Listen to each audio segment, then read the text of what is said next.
Now that is what you call Marvel.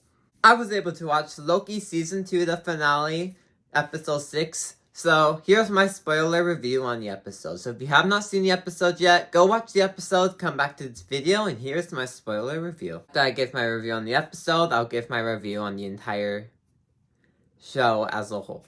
Like I said in the intro, this is good old Marvel. This is that Infinity War level kind of Marvel. And this episode was so good.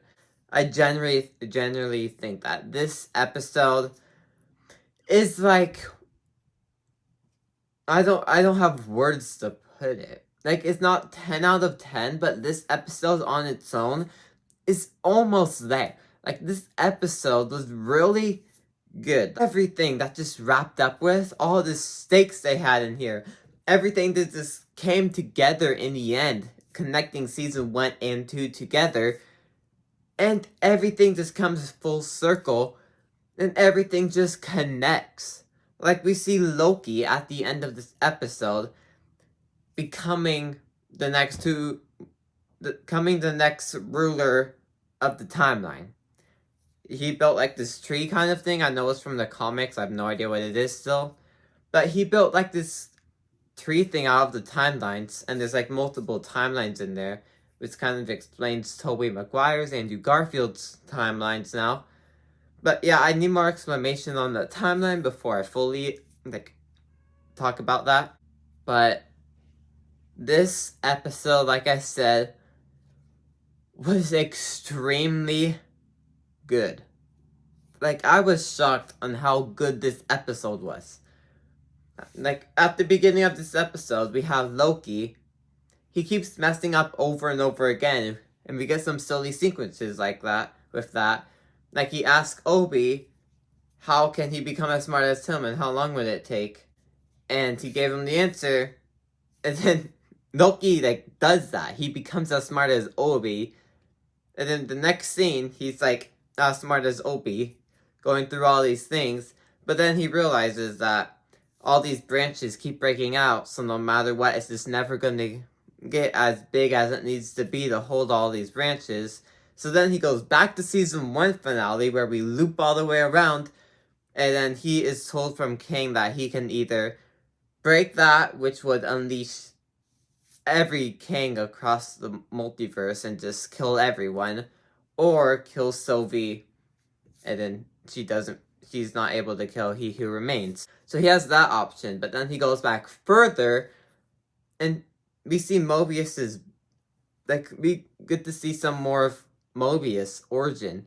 He talks about how that 8-year-old, he didn't prune him, so he accidentally killed 5,000 people from not doing that. And then, a lot of stuff happened in this episode that's just really good. And then, Loki just becomes the new ruler because he doesn't want to kill Sylvie. And he just goes out there, becomes old. You can see the little things on his head. And then he becomes the new ruler. And then this episode ends. But technically the show ends. I have no idea how they could do a season 3. Mobius sees his life. He sees his real life. And then the episode ends in a very satisfying way. That's the entire episode. And plot point after plot point I loved. If you guys cannot tell, I loved plot point by plot point by plot point. This episode was really good. They broke down everything. Everything worked. It was able to wrap up the show, wrap up these characters, even though we will see them again, Deadpool 3, but they wrapped up everything in a satisfying way, but also left it off in a way where it can build off of it. But yeah, now we have Loki ruling over this timeline, and I'm very curious to see where that goes, where the TVA goes from here, and I'm just curious where everything just leads.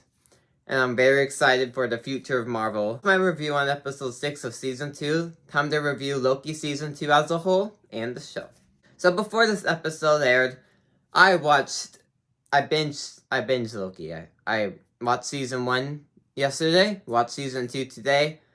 They work really well together.